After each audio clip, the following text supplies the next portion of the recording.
যে কালা কানুন তৈরি হলো গত 2 তারিখে, এটা সম্পূর্ণ ভারতবর্ষের সংবিধানের বিরুদ্ধে হয়েছে। আমাদেরকে ভাবতে হবে, আমাদের দেশের মাথায় যারা বসে আছে, যারা জনগণের ভোট নিয়ে সংবিধানের শপথ নিয়ে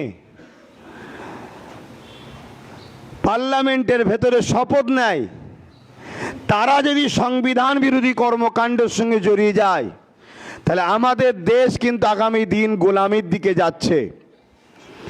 তাই দেশের সংবিধানকে যেমন বাঁচানো আমাদের পূর্ণাঙ্গ দায়িত্ব আছে দেশের নাগরিক হিসাবে, ঠিক তেমনি ওয়াকফ সম্পদ এটা আমাদের বাপদাদাদের দানকৃত ব্যক্তিগত সম্পদ। এ সম্পদে ইংরেজরাও হাত দিবার সাহস পায়নি। এ সম্পদে বিগত দিন কংগ্রেস বা আরও যারা গভর্নমেন্ট হয়েছিল তারা কেউ হাত দিবার সাহস পায়নি। আজকের এই কেন্দ্রের ফ্যাসিবাদ জালিম মোদী সরকার সংবিধানকে বুনাগুল দেখিয়ে জোর করে মসজিদ মাদ্রাসাকে ভেঙে দিবার জন্য এবং মুসলমানদের ওয়াকফ সম্পত্তি কবরস্থান ঈদগাহগুলোকে কর্পোরেটর পুঁজিপতিদের হাতে তুলে দিবার জন্য আজকে যে ঘৃণা চক্রান্ত করেছে, যে বিল পাশ করিয়ে তারা নিয়েছে, তারা হয়তো হলের মধ্যে ঘরের মধ্যে সংখ্যাগুরু দেখিয়ে বার করে নিয়েছে, কিন্তু আমাদের ঘরে রাজপথে এবং নিজ এলাকার মসজিদ মাদ্রাসা রক্ষার জন্য আমাদের জীবনের শেষ নিঃশ্বাস পর্যন্ত, রক্তর বিন্দু শেষ থাকা পর্যন্ত শরীরে আমাদেরকে এই কানুনের, এই কালা কানুনের, এই সংবিধান বিরোধী আইনের বিরুদ্ধে আমাদেরকে লড়াই করে সংবিধানকে যেমন বাঁচাতে হবে, তেমন আমাদের মসজিদ মাদ্রাসা কবরস্থান ঈদগাহ খানকা, আমাদের ঐতিহ্য, মুসলমানের সম্পদ, ভারতবর্ষের বুকে আমরা যে আছি, এই যে ঐতিহ্য, এটাকে বাঁচাবার জন্য আমাদের ঘরে সর্বদিক দিয়ে লড়াই করতে হবে। এতে আপনারা কি প্রস্তুত তো নাকি? জোরে বলুন, প্রস্তুত তো নাকি? আমরা যেমন দেশের জন্য কথা বলবো, দেশের জন্য জান মাল প্রয়োজন যতটা হবে সবটাই কুরবান করব, করেছি, আগামীতেও করব। মানুষের সেবায়, মানুষের জন্য, মানুষের হয়ে নিজেদের জীবনকে আমরা লাগাবো। কিন্তু মনে রাখবেন, দেশ ও মানুষকে ভালোবাসার শিক্ষা দিচ্ছে আমার ধর্ম ইসলাম। অতএব সেই ইসলামের প্রপার্টি, ইসলামের সম্পদ মসজিদ মাদ্রাসার ওপরে যদি আঘাত আসে, তারা হয়তো সংখ্যা গুরু দেখিয়ে, তাদের এমপি বেশি দেখিয়ে জোর করে ঘরের মধ্যে আইন পাশ করে নিতে পারে, কিন্তু এই আইনকে বাস্তবে লাগু আমরা ভারতীয়রা সংবিধানকে সামনে রেখে হতে দেব না। এটা আমরা অঙ্গীকারবদ্ধ হচ্ছি, তাই তো নাকি? তার জন্য আমাদেরকে সংবিধানের দায়রার মধ্যে থেকে, সংবিধান যেভাবে আমাদেরকে পাওয়ার দিয়েছে, সংবিধান যেভাবে আমাদেরকে অধিকার দিয়েছে, সংবিধান যেভাবে আমাদেরকে ক্ষমতা দিয়েছে, সেইগুলোকে সামনে রেখে আমরা সম্পূর্ণ ক্ষমতাকে প্রয়োগ করে হয়ে সংবিধানকে যেমন বাঁচাবো, সংবিধান বিরোধী যে আইন তৈরি করেছে কেন্দ্রের ফ্যাসিবাদ মোদী সরকার, সেই আইনকেও আমরা প্রতিরোধ করে দেখাবো ইনশাআল্লাহ। বিগত দিনে কৃষক ভাইদের বিরুদ্ধে কালা কানুন তৈরি হয়েছিল।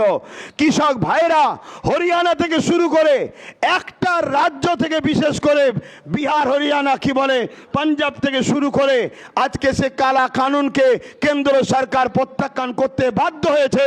পুরো দেশের, এটা শুধু মুসলমানের ব্যাপার নয়। একদিকে যেমন মুসলমানদের ওয়াকফ সম্পত্তি ঠিকই, কিন্তু মনে রাখবেন, সমাজকে বুঝান এটা সংবিধান বিরোধী হচ্ছে। তো সংবিধান তো মুসলমানের যতটা, হিন্দুদের ততটা, খ্রিস্টানের ততটা, প্রত্যেকটা ভারতীয় মানুষের দায়িত্ব সংবিধানকে বাঁচানো। আর এটাও মনে রাখবেন, আমরা অনেক তথ্য বার করছি।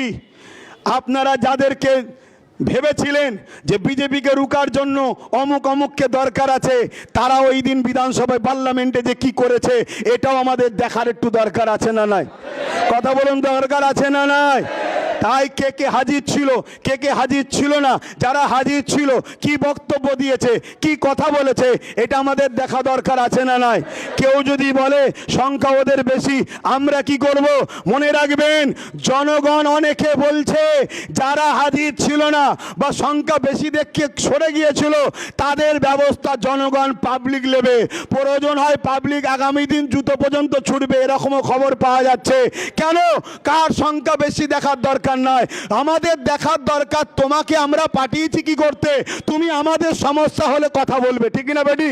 এই পশ্চিম বাংলায় কোনো সমস্যা হলে একটা নওশাদ যদি কথা বলতে পারে, তোরা এতগুলো মিলে কি ঘাস কটলি, সেটা আমাদের দেখার দরকার আছে না নাই?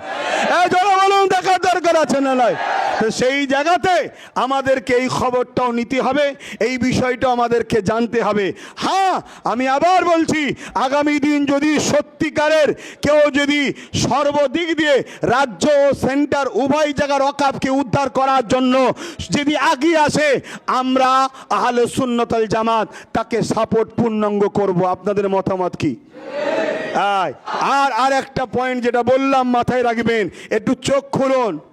আমরা যাদেরকে মনে করেছিলাম বিজেপি রুখতে গিয়ে ইনাকে দরকার, আর এবং উনি বলেছিলেন কিছুদিন আগে, দেখলেন না রেড রোডে গিয়ে বলল মুসলমান তোমাদের জন্য আমি সব করব, তোমাদের কোনো নিরাপদ নেই। তাহলে আমাদের খোঁজ লিয়া দরকার, মুসলমানের বিরুদ্ধে কালা কানুন তৈরি হচ্ছিল, সে ব্যক্তি তখন কি করছিল জানা দরকার আছে না নেই? তাহলে এরা কত বড় যে ধোকা দিচ্ছে আমাদেরকে, এটা বুঝতে হবে। এখনো সময় আছে, এখনো সময় আছে। আমি আলোচনা করছিলাম গত রাত্রিরে নওশাদের সাথে যে রাস্তায় যেমন আন্দোলন হবে, রাজপথে যেমন আন্দোলন হবে, প্রয়োজন হয় আলোচনা করো। অলরেডি ও তখন বললাম আমি আলোচনা আগিয়েছি এবং আমি বলেছি তুমি তাহলে তৈরি হও, আমরা আইনের লড়াইটাও, জোরে বলুন। তাহলে আমাদেরকে জাগতে হবে, বুঝতে হবে, দেখতে হবে। কেন্দ্র সরকার এত ভয়ঙ্কর আইনটা তৈরি করছে, তার মধ্যে একটা পয়েন্ট দিয়েছে যারা ওয়াকফ করবে, আল্লাহর রাস্তায় দান করবে, তাকে প্র্যাকটিক্যাল মুসলিম হতে হবে। সেই যে মুসলিম সে প্র্যাকটিস করেছে, প্র্যাকটিসিং মুসলিম হতে হবে। কথা বুঝে আসছে? এবং 5 বছর সে ধর্ম প্র্যাকটিস করছে, এটা প্রমাণ করতে হবে।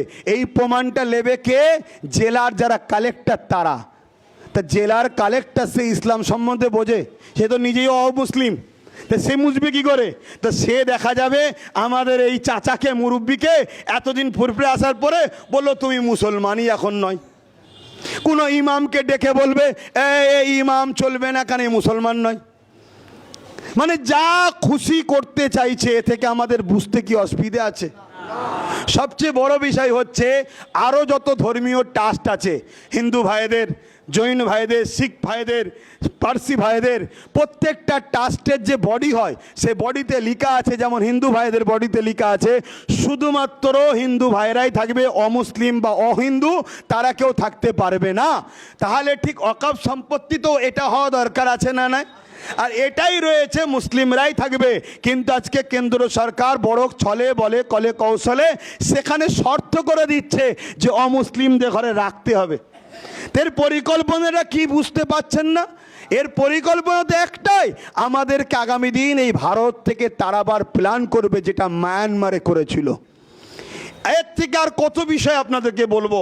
তাই এখনই সময় আছে, আমাদেরকে সংগঠিত হতে হবে এবং আমাদেরকে এই কালা কানুনের বিরুদ্ধে বাতিল করার জন্য প্রতিটা গ্রামগঞ্জে অঞ্চলে প্রতিটা নিচু তলার মানুষ সবাইকে বুঝাতে হবে, সবাইকে জানাতে হবে, সবাইকে সজাগ করতে হবে। কথা বুঝে আসছে?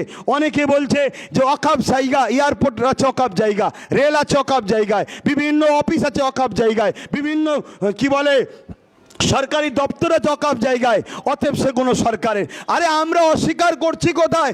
দেশ আমাদের, দেশ আমাদের, দেশের সম্পদ আমাদের, সবটা থাক না, কিন্তু ওয়াকফ ওয়াকফ বলতে হবে, ঠিক না বেঠিক গো?